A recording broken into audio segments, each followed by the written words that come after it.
Welcome, everybody. You are at Is This a Thing? We are a virtual storytelling show. I am one of three producers of this show. If you see Susie and Damien in your chat windows, they are my fellow producers. The three of us have been producing this show and collaborating and doing so since 2014. As you can imagine, that means we are incredibly anxious to get back to doing this in person. But in the meantime, tonight, we have five fabulous storytellers for you, and they are each telling true and personal stories that use play ball as a theme. We always encourage a very liberal interpretation of our themes, and we got a lot of fun stories tonight that jump off from that point. Just so that you can plan your evening, this is going to last about an hour tonight. As I mentioned, you are muted, but our storytellers are unmuted. So you might hear us laughing at each other from time to time. And also at the end of the show, we will unmute your mics and you can also laugh with us. Reminder to hit us up in the chat. And I think those are all of the basics I can think to tell you. So I'm going to fade into the background a little bit here and turn it over to the host and MC for tonight's show. In addition to producing Is This a Thing? She produces virtual shows for Chicago nonprofits through her Big Shoulders Stories initiative. This show, however, Is This a Thing, is her first storytelling love. So I'm pleased now to introduce and turn the Zoom over to Susie Kahn Weinberg. Susie? Hello, everybody. Wait, I have to admit one of our storytellers' daughters right now. Hey, welcome, welcome. So good to be here to see everybody. Thank you so much for supporting our storytellers and joining us. Well, this is a first for our Chicago local live lit show. Is this a thing? All of our tellers tonight are first-time storytellers to Is This a Thing? And all of them are zooming in from outside of Chicago. So while, as Jake said, we cannot wait to resume our place at the back of O'Shaughnessy's bar, we are embracing this opportunity to expand our ITAT, Is This a Thing, family to coast to coast. So thank you, Zoom. I will not thank COVID. The chat will be going on the whole time, and it is also a great place to cheer each other on. So feel free to keep that lively. All right, everybody. Let's get started with our first storyteller for the evening. Jennifer Johnson is originally from Chicago and has been living in San Francisco for the last 7 years, where she is zooming in from this evening. Jennifer is brand new to storytelling, so we are thrilled we are her first stop. When not working at her Silicon Valley job, Jennifer can be found hanging out with her partner, Nick, and their very needy pup, Birdie, going on walks in dog parks or at the beach. In the before times, they traveled a lot, rarely spending a lot of time at home. Jennifer says it's been nice to learn what it's like to take things a bit slower. So we did a little survey of our storytellers that we love to share on Facebook. And it's always fun to include a couple answers here. So when Jennifer was asked which games helped to keep her sane this past year, she answered like this: "We spent so much time playing Trivial Pursuit that we learned all the answers and had to put it away." Okay, that's terrifying, Jennifer, and also incredibly impressive. So Jennifer, we cannot thank you enough for kicking off the lineup for this evening. So everybody, and especially our tellers that we can hear, let's please welcome Jennifer to the spotlight. Thank you. I'm just going to jump right in. I've never been a sports fan, but I grew up in a house where sports were certainly a thing. When I think of summers growing up, I think of my dad sitting at the kitchen table watching Cubs games on the tiny TV in the corner. The smell of the Midwest summer would be wafting in through the screen doors as my dad shouted at the players on TV. Fueled by Miller Lights from the garage fridge, he would either be cheering or yelling for the players to do or not do something. I would hear these sports sounds throughout the house and witness this event as I walked through the kitchen. But we did not watch games as a family. My mom was usually at work, and I was in my room doing whatever and watching MTV. The background noise of the baseball, basketball, or football sport became part of the sounds of the house. It was almost calming, a nice white noise. only punctuated by the aforementioned yelling at the game. I never understood this level of passion. Why care so much about the success or failure of this team on the TV?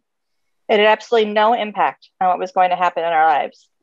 The yelling was just loud and startling in the otherwise quiet of the house. I actually still feel this way today, jumping a bit out of my skin when the cheering starts.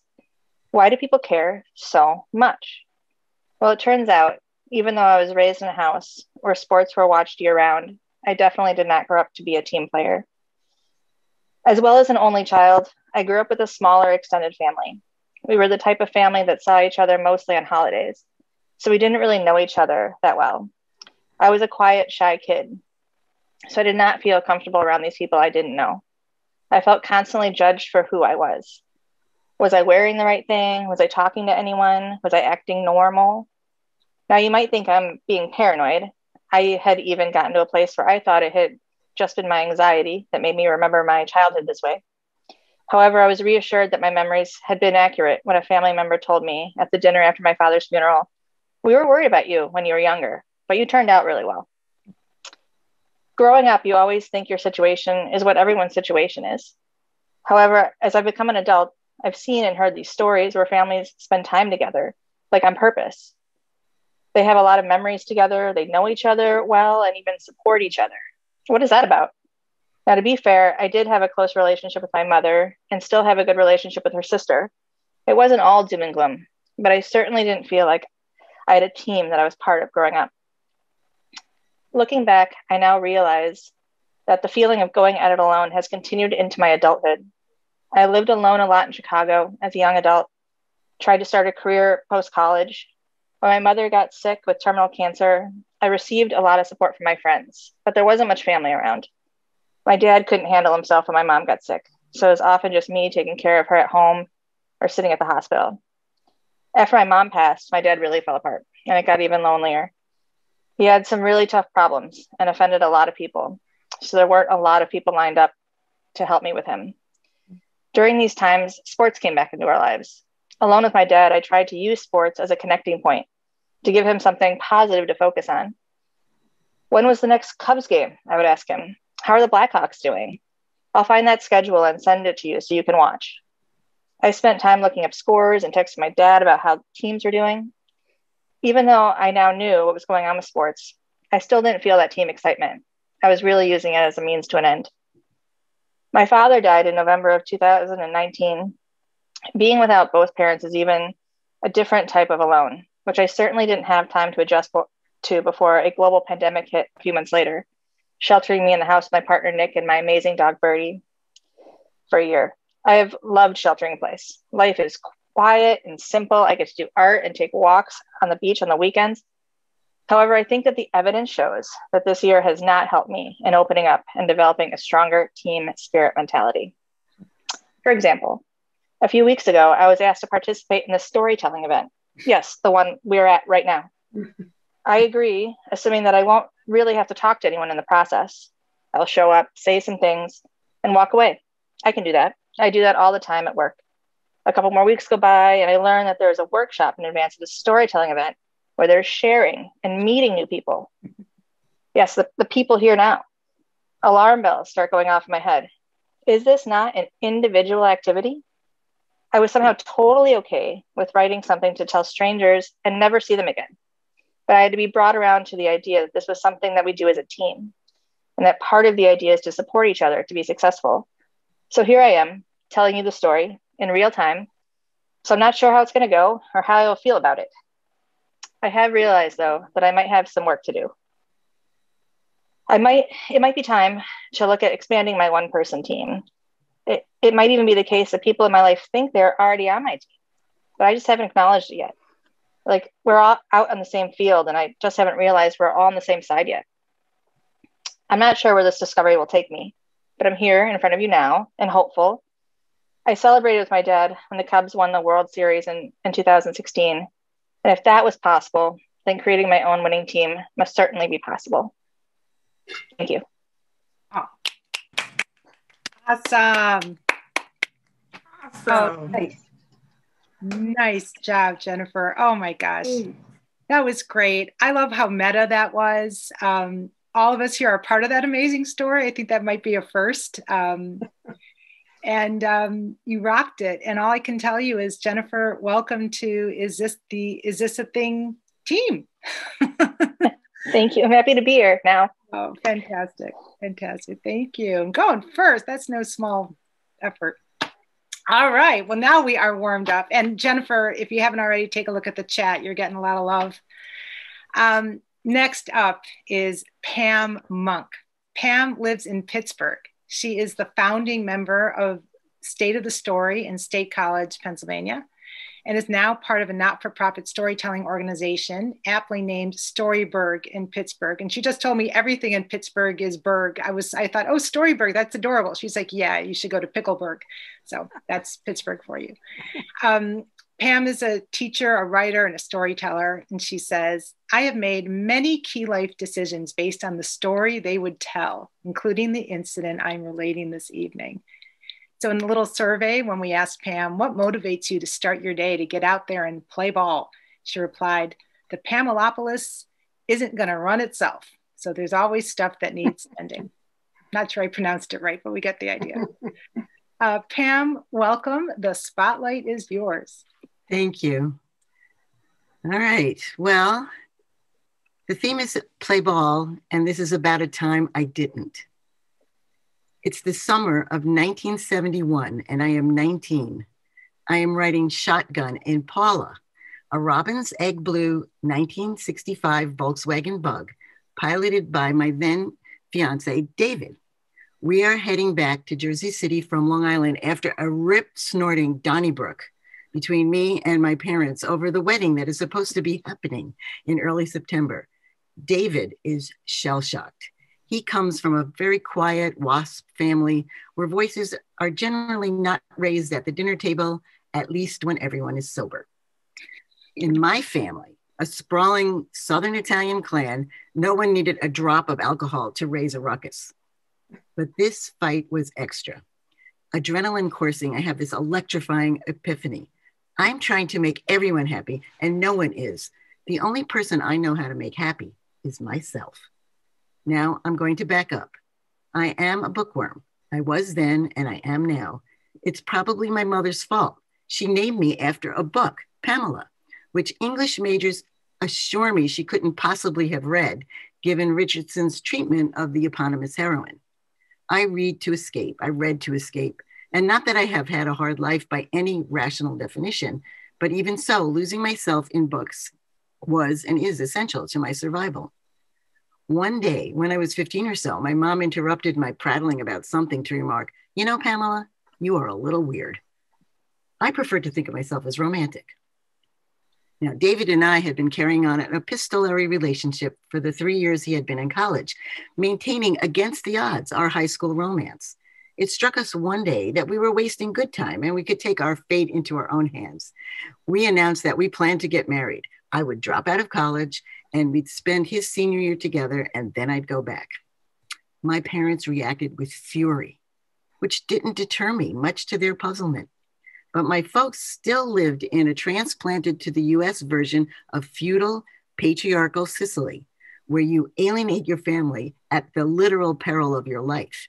And I lived in the 1960s USA of the baby boom, where I believed I was free and perhaps even obligated to follow my individual desires. Plus, what could be more romantic than parental objections to a love match? It only convinced me that I was correct. My folks finally caved, because after all, college for girls, not that big a deal. And by caved, I mean they went all in. We set a date, early September, fewer than 6 months away. My mother wanted the whole deal, which included, among other things, limousines, 5 bridesmaids at least, 2 flower girls, sit-down dinner, open bar, the works, for which they would have happily paid to the last penny. But there was a price, my cooperation. Cooperation meant staying home on Long Island and helping my mom get the wedding planned, which she saw as a full-time occupation. I had zero interest in this. I was enjoying life. David and I were renting a walk-up apartment in Jersey City, straight out of La Boheme, all cockroaches and peeling linoleum. He was an intern in a summer program run by his all-male college, where the college guys work with local Catholic schools run by the Sisters of Charity in a low-income neighborhood. The other guys lived in a converted brownstone, whose resident adult was Father Carney, a genuine radical priest. He helped run a Methodist clinic, and he knew the Berrigans. I told my parents I was helping with the summer program, which I was, and living with the Sisters of Charity in their convent, which I was not. I even gave them the phone number, which thankfully they never called. We would make sporadic trips home on the weekend so I could help my mother work on the event, my compromise. Back to the Epiphany. The fight that caused it was operatic. My beleaguered father had been trying to stay neutral, but at the dinner in question, he snapped and began to berate me soundly and loudly. On the car ride back to Jersey City, a resolve formed. I called my mother to inform her the big wedding was off. She begged me to change my mind. Money had been spent. How would it all look? But her begging only dug me in further. What sort of a romantic would I be to cave into money and social pressure? I was going to do things my way. And what was my way? A quiet civil ceremony at City Hall in Manhattan, then a nice dinner for all of our folks afterwards that I would cook myself in the residence house. Romance meet reality. First, I was only 19. City Hall required that I be 21 to be married without parents in attendance. We had the license, the blood test, even the witnesses, our best friends from high school, but it wasn't allowed. Second, my mother thought I had truly lost my mind. Drive to do what? Where? There were many heated phone calls, including one in which she accused Father Carney of not being a real priest, and he told her she had blinders on. Finally, at her wit's end, she declared to me, exasperated, "When you have your own daughter, then you can have the kind of wedding you want." Impasse. For a hot minute, I thought I was defeated. But what would the 19th century heroines of the books I loved do if by any chance they were transported into opposite land where things work out best if you lie to your parents and live in sin? They would persevere. We enlisted Father Carney because he was able to record marriages in the files of a local parish, part of his side hustle, traveling the Northeast with a rabbi golfing buddy. They would jointly officiate at mixed marriages, soothing families and breaking par. He kindly agreed to help. In the afternoon, right after that last phone call, we knocked on his door and said, "Let's do this now." He looked at us. "Let me get dressed," he said. "I'm not used to officiating in a t-shirt." I too changed from cutoffs and a t-shirt to a homemade dress, and we met up in the dining room of the residence hall. Father Carney obligingly faked the address on the license, as it was for New York State, not New Jersey. And we declare our intentions to marry. He does the by the power vested in me thing. Bingo, we're hitched. And because, of course, we call my parents and we forget to call David's, who have to learn the news secondhand from my folks. Now, that was 50 years ago, this coming September. It's clear to me now that I wasn't a romantic at all. My epiphany, I am trying to make everybody happy and no one is. The only person I know how to make happy is myself, was an acknowledgement of reality. Starting with a 5-minute wedding and a fake marriage license, what made me happy was facing the real world on my own terms. It also meant facing the consequences, which very shortly included living in a converted garage and buying our food with the money I earned nannying for a rich lady who critiqued my washing of her underwear. And also finding out that when I was depressed about leaving school, I had a partner who figured out a way to help me through until I went back. Coda. After a few months of recovery, we reconciled with all of our parents. And in later years, I was talking with my mom about a letter I got from my son, thanking us for being good parents, even though we had been through some rough times. "What do I do with it?" I asked. "Put it in the Bible, Pamela," she advised. "That's where I put yours." Thank you. Terrific. Beautiful. Bravo. Well done, Pamela. That was excellent. So much fun. When we were in our workshop on Thursday, Pamela asked before she started, "Can you all hear that harpsichord being played in the background?" We couldn't, but I was reassured to know that it was in fact her husband, David. So yay. Really great story. Thank you. All right, we are up to our third storyteller. Keeping us in this grounded position is the wonderful Craig Hall. Craig was born and raised in Los Angeles and presently lives in Las Vegas. This is his second storytelling show after sharing a story in Contexto Chicago's Garden Party event last April. And Contexto Chicago is how Craig and I met in a writing circle that pretty much saved my life during, well, it's a little dramatic. Saved my life during this whole past year. Craig has been a lover of words dating back to when he was a year old and learning from flashcards. And he is now an English teacher, taking special type of pleasure in, and his words, corrupting young minds. Watch out, Las Vegas. Okay, Craig, the floor is yours. Thank you so much, Susie. This is called The Rebirth of Remembering. I can't write. I have been trying and trying to write, but I just can't. The thoughts just don't come. Where once there would be ripples and rings and ridges of thought, there is just calmness, stillness, and quiet. Or maybe this is more akin to an unpainted picket fence, flatness, stiffness, and the occasional splinter of a thought. I need to be around other creatives. Maybe I can feed off of their energy. No, not to be vampire-esque. Maybe one of them can rub his or her feet really fast on a carpet, touch me, and that shock would be enough current to jumpstart my own creative battery. Then the monster would awaken, and the other creative would bear witness to my furiously flying fingers and proclaim, "It's alive!" It is so frustrating to not write as I want, as I wish, and as I used to. The blank laptop screen stares back at me and the cursor mocks me, blinking and waiting and blinking. Right, right, right, right. I need to count down to 1, flex my knees, hold my breath, and jump. Have the courage to let go of the known and delve into the whatever. Conjure up the past and sit with older versions of the self. Remember to remember. Think about how I used to think, how I used to write, and how writing used to be so convivial.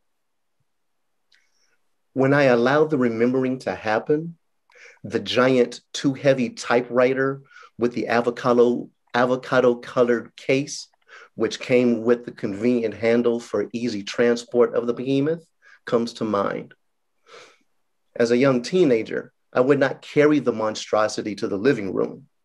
It was more of a lugging, flinging it a foot or two ahead of me, catching up to it, and lugging and flinging again, while still holding on to the convenient transport handle.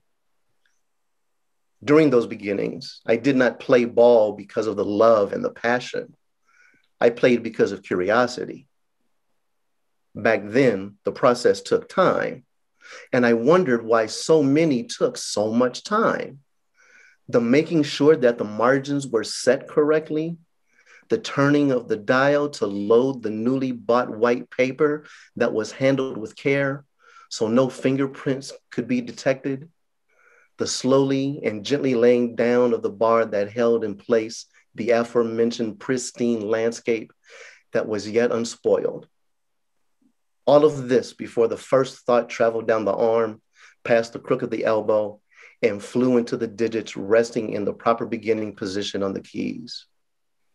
Then, the first tenuous sounds of the type bar, leaving their impressions on the once total blankness and the striking smacks against the supportive black roller. One cannot be weak as a typist. Fingers had to be nimble, strong, and flexible in order to create the rhythm of word, spacebar, word, spacebar, word, punctuation. The Herculean effort came each time a word needed to be capitalized. Holding down the shift key while pressing on another letter with the same hand created strength that was unsurpassable. creating a capital A, Z, Q, or X, created contortions that would be mind-boggling to any onlooker. Typing titles, names of organizations, and acronyms were, for the last digit on the hand, equivalent to bench pressing 500 pounds. This may be why the pinky promise used to mean so much. When I allow the remembering to occur and the mind goes back and back and back, I cannot help but be impressed by the commitment necessary to write. In those before times, one could not be a fly-by-night writer. In those halcyon days, pens and pencils were the instruments used to fill notebooks with first and second drafts. Because the journey of the editing process, stationery stores were places to find the proper tools for battle, for alchemy, for birth, for miracles. Pens were purchased due to girth, shape, and smoothness of performance. Writing with a fine-tip felt pen was a thing of deliciousness. The sharpness of each letter and the smoothness of each stroke was the mimicry of divinity. The turning to the next unspoiled, ruled page brought unbridled excitement to know that I, a mere mortal, was allowed to create and create and create some more as long as the muses remained by my side. The real commitment came in the typing. All of the spelling and punctuation had to be perfect in the last written draft. There was no turning back when the typing began. The journey of 1,000 steps began with a single keystroke. Everything to be typed had to be identical to what had been written. To diverge from the original thought was to invite Loki, Puck, and Pandora into one's first communion, only to fight to attempt to keep the chaos at bay. Those brave, unwitting, silly souls that rolled the dice of change were the ones to paste ruts into carpet, set world records for cups of coffee consumed in an hour, and yell at the house cat for stomping around while the writer is trying to think. Please, I beg of you, stick to the script. In the now, in the present, in the moment, to write is to open a lid, tap upon keys, make a plethora of mistakes since the delete button is so handy, and the squiggly lines under those errors are the guides. We have become shadows of our past selves. The once mighty pinky quakes, and the contortions now cause tremors. Maybe I will find a flea market or go to a garage sale to find a typewriter, avocado green, or even harvest gold this time. Maybe I will be more purposeful in the selecting of paper and pen, and maybe I will become as strong as my younger writer self, who was curious and would commit to playing ball. Then, once I catch a glimpse of my younger writer self, will I be able to write again? Thank you. Beautiful. Well, Craig, you got to check out the chat.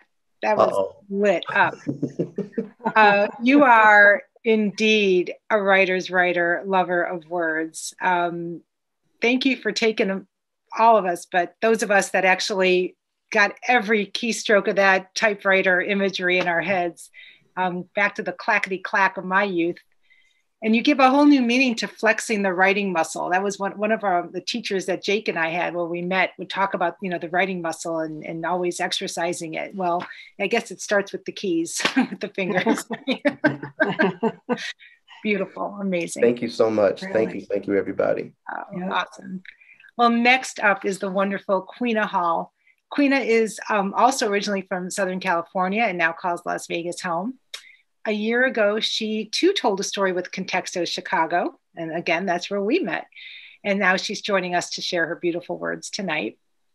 Queena is a mom of one amazing daughter. She's also an aunt, a sister, a cousin, a daughter, a lover, and a friend. Very busy lady. She writes with the goal of facilitating personal and generational healing. So when we asked Queena which games helped keep you sane this year, Queena responded, full engagement with the ebb and flow of the game of life keeps me sane. Queena, we are so happy you're with us tonight. You're on. Take it away. Thank you. The same week I mailed my passport to the Peace Corps headquarters to exchange my standard issue passport for the PC passport, I discovered I was pregnant. After a year-long interview and preparation, pregnant.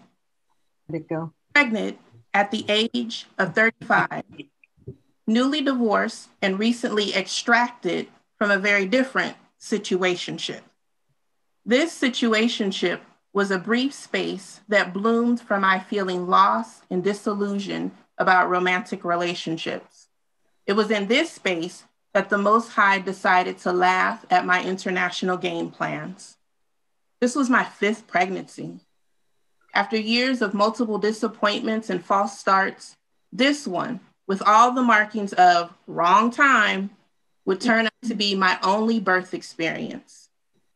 Prior to that digital clear blue announcement, pregnant 1 to 3 weeks, my face was turned toward the southern tip of the African continent, the motherland. Peace Corps was a ticket out of one life and the creation of something new. A Scorpio phoenix going through the well-known cycle of life, death, and rebirth to arise from the ashes. My plan was to put aside my dreams of white picket fences and motherhood and focus on working toward the greater good. I had wanted an exit and a chance to actualize dormant parts of me, parts that whispered in my dreams in a native foreign tongue I had forgotten. My first trimester was a private, sacred affair. Until I heard the heartbeat and landed in the safe harbor of the second trimester, I said very little. Instead, I prayed. Despite the environment of wrong time, I prayed that if this child decided to take root, I would make the environment the right space for it to live and thrive. By day, I did all the logical checklist things: vitamins, water, good food, low stress. By night, I slept with the Bible open to Jeremiah 29:11.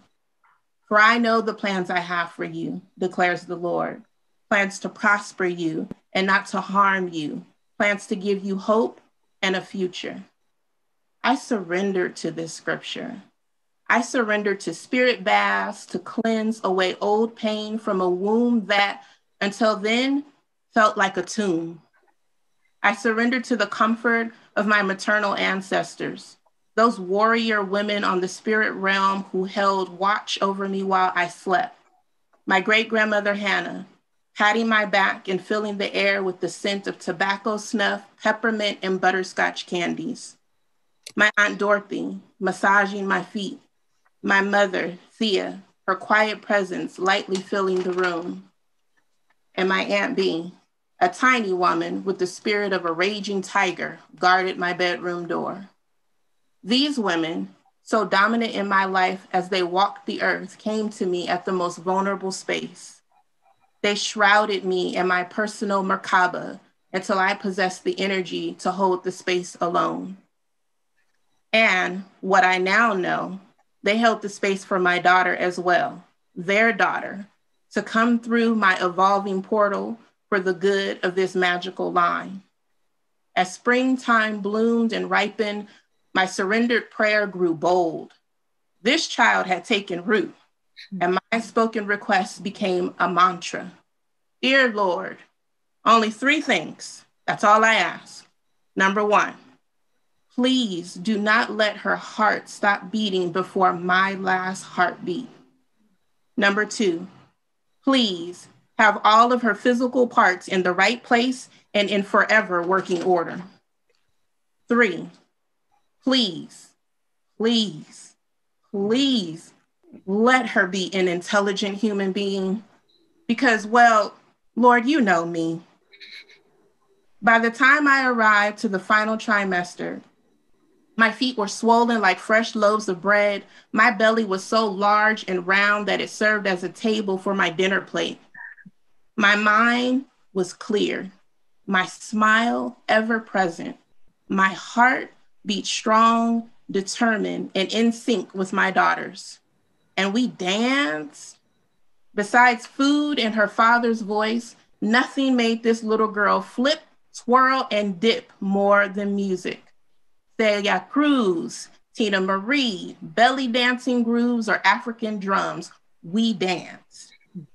While I grew stronger and structured the outside world, she grew stronger in her water world. The maternal warriors retreated gradually to a low hum that became the backdrop to the dawn that approached. My daughter, the daughter of the village, the daughter of a long line of magic, filled women arrived during the human monsoon season in the desert. The rare summer rains sprinkled my face as I sat on the edge of the swimming pool, back feet cooling in the water. My face turned skyward, eyes closed. I spoke to her. Okay, I am ready for you to come now. I am ready. She was a week overdue and projected to be at least 10 pounds. Her dance kicks vibrated my vocal cords while her head pressed against my pelvic bones. I felt more ready for this physical separation than ever. Less than 12 hours after our swimming pool talk, the floodgates of her water world broke and rushed forward. She arrived onto this plane bringing warmth, shimmer, and shine to an operating room. And I thought I was ready, but the worry of her being outside of my body rushed in like a high tide. Nothing, no one could calm the incessant worry. I wanted her back in my womb. I was confident with that arrangement. Of course, that was not possible. My worry swelled until it overflowed one night. I sat with the sleeping newborn in my arms, gazing out the window, wishing for Fort Knox protection over this precious bundle. My attention to my worry was interrupted by one of those newborn grunts that made my heart jump to alertness. I looked down to see my new bundle, still asleep, with her hand resting on her cheek, her little fingers forming the perfect bird flip. She was flipping me the bird. Crazy, but true. My anxiety bubble burst and evaporated at the sight of my child flipping me off. I laughed out loud. I laughed until tears ran down my face. My newborn was flipping off my worry space.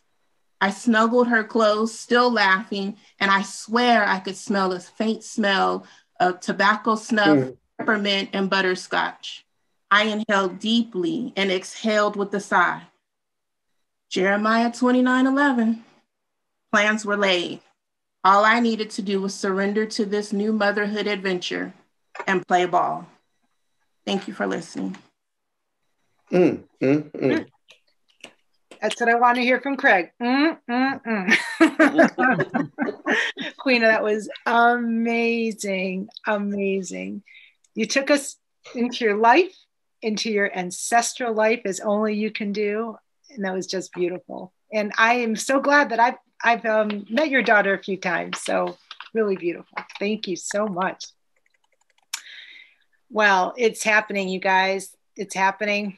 We're at storyteller number 5, our last teller of the evening. I am particularly excited to introduce my friend, my family, my cousin. I'm thrilled to welcome Mary Jones, but I call her Dee Dee, so that is how I'm going to introduce her, but she is indeed Mary Jones. Dee Dee is Chicago born, Skokie raised, and currently lives in Philadelphia. She is the award-winning author of some 24 traditionally published books, including thrillers, nonfiction, and humor. A former college writing teacher and video producer, she lives with her husband in Philadelphia. where she co-hosts the Liars Club Oddcast podcast. I've never said that out loud. I've only seen it written. Oddcast podcast. It's fantastic. And a monthly writer's coffee house.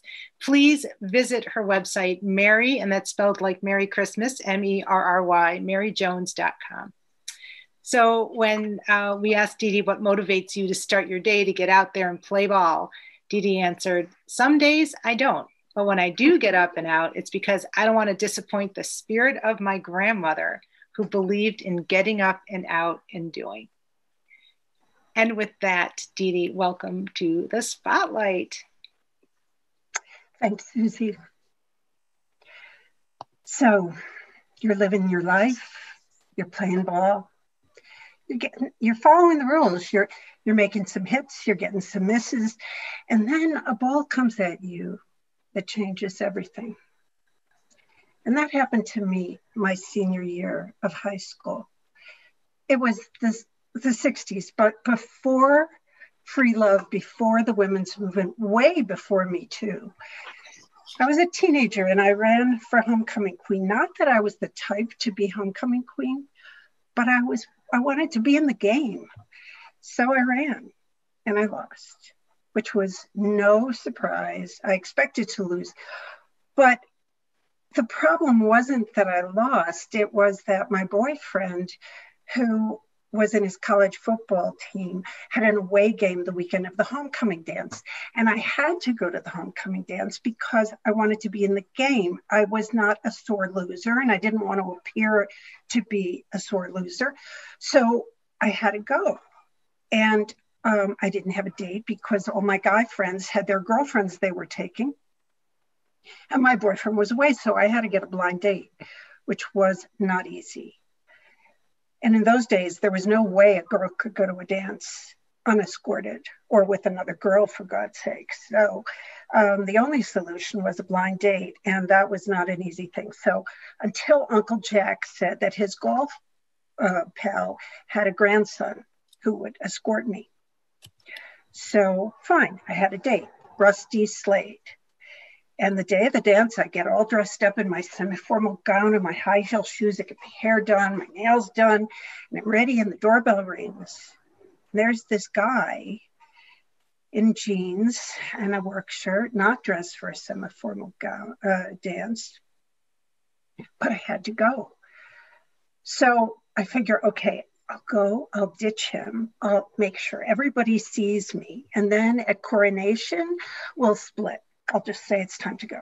So we go to the dance. I ditch him. I go around and I kind of say hi to everybody and I smile and I make sure that I'm seen by my friends and everybody knows I'm a good sport. Coronation, I say, okay, let's go. So we go to the car and he says, you know, there's someplace I'd like to take you. And I think I just want to go home. But the tension of the night is over and I kind of feel like I could use a burger. So fine, let's go somewhere. At that point, Skokie, where I lived, was the end of the Chicago suburbs. Beyond it was cornfields to the west and cornfields to the north. And Rusty takes me in his car and he drives past the cornfields to the west and cornfields and cornfields. And I think, where are we going? And suddenly Rusty takes a sharp right turn right into a cornfield. And he drives and he drives and he drives into the cornfield. And I'm thinking, what is going on? And is he going to make a pass at me? And that's not what he wanted to do. He stops the car, takes the top down, and I can still feel the chill of the October night. And the breeze was going and I could hear the corn stalks rustling. And he says, you know, there's a couple things I have to tell you. First of all, I'm not Rusty. I'm the caddy at your uncle's golf club. And I took the information he'd written down for his friend and I kept it and I thought, oh, this will be a hoot. Secondly, I don't like you. I don't like how you treated me at the dance. And I don't like how you flitted around like you were all that, like you were some kind of celebrity. And I started to explain to him the only reason I did that was because I lost the election. But I stopped because he says, you need to be taken down a peg or two. And so I'm going to kill you. And I think, what an asshole. You know, this guy is such a jerk. And then he says, you can pick. But, you know, think about it. You could scream. No one would hear you.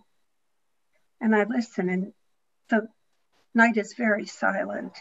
The corn is kind of making this short, slight rattling sound. And the air is, at this point, very chilly. And he said, you can get out of the car and run, but you won't get very far in your high heels. Besides, I can run you over. And I still think he's joking. I still think it's a really bad joke. And then he takes out a knife, a tie, and a bottle of pills. And he said, like I said, you can pick. And I don't know what to do. So I do what I normally do when I don't know what to do. And that is I start talking. I just start jabbering. I don't know what I talked about. I just kept talking. I talked and tried to distract him from what was on his mind, which was, you know, killing me. So I talked about anything. And he starts asking me questions. And I think, good, this is working. You know, he's forgetting what he said. And I don't remember what he asked me. I remember it was things I didn't want to tell him. Things were none of his business. Things I had never told anyone before. And I'm thinking, okay, it's working. And then he looks at his watch and he yawns and he says, it's really late. I want to go home. So time for you to pick. And I look at the knife and I look at the tie and I look at the pills and I think, okay, obviously I can take the pills because I don't have to swallow them. I'll put them in my mouth. I'll just like hold them in my cheek. And you know, then because obviously I wasn't going to choose the knife or the tie. But the pills actually tasted like peppermint candy. So the thing is, I ate them. But then I'm thinking, okay, are they really poison and am I going to die? And I'm waiting for them to take effect. He said, you have a little time before they take effect. What would you like to do? So I said, take me home, obviously. And so we didn't say a word the whole way home. And we get to my house and I run in. Coming home was not the same as going out that night, homecoming. And I went in and I slammed the door and I sat in the living room and I looked at the furniture waiting for the poison to take effect. And the stereo was there and the piano was there and the sofas were the same. Everything was the same, but nothing was the same. And so finally, I sat there, my parents were asleep, and then I finally went to bed. And in the morning when I woke up, I was still alive. And I went to the bathroom and looked in the mirror, and I tried to see if it showed, if anything had changed in my face, if you could see the difference. Because I knew that the unimaginable had happened to me, that in the form of Rusty Slade. Because in those few hours I'd been with him, just those few hours, something had changed changed me. Oh, I kept on playing. I stayed in the game. I kept on hitting and missing. But I was, from that moment on, more wary, less trusting, more watchful, unwilling to be a victim. And I was aware that at any moment, from any direction, whether you expected it or not, life could throw you a curveball. Years later, clearly the pills were peppermint candy. But I still wonder, what would have happened if I'd have picked the knife? Thank you. Oh. Okay, everybody take a deep breath, because I promise you, you have not been breathing for the past 7-8 minutes, okay? Collective breath. Wow, Dee Dee. Okay, well, you've certainly given us something to talk about at Thanksgiving next year.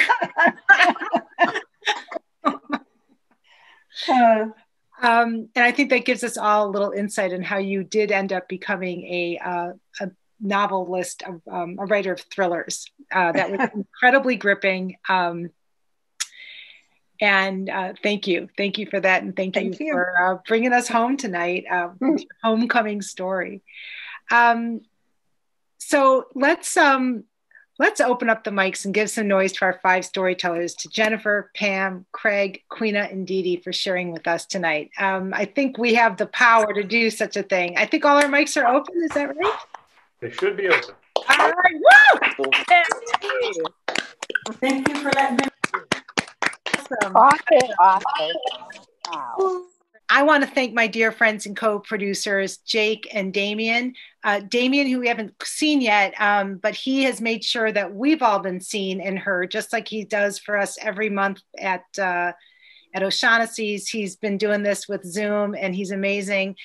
Jake and Damien. Wait, Damien, I spotlighted you.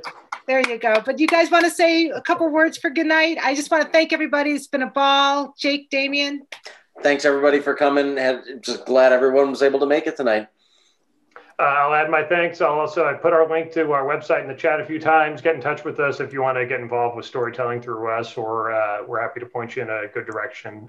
It's a really open community. So many of you in the audience are already a part of it, and if you're not, it's a welcoming place. So thank you for being here, and we'd love to stay in touch and have you be part of this world with us. And that's our show. Thank you, guys. Hope to see you live and in person. But thank you, Zoom.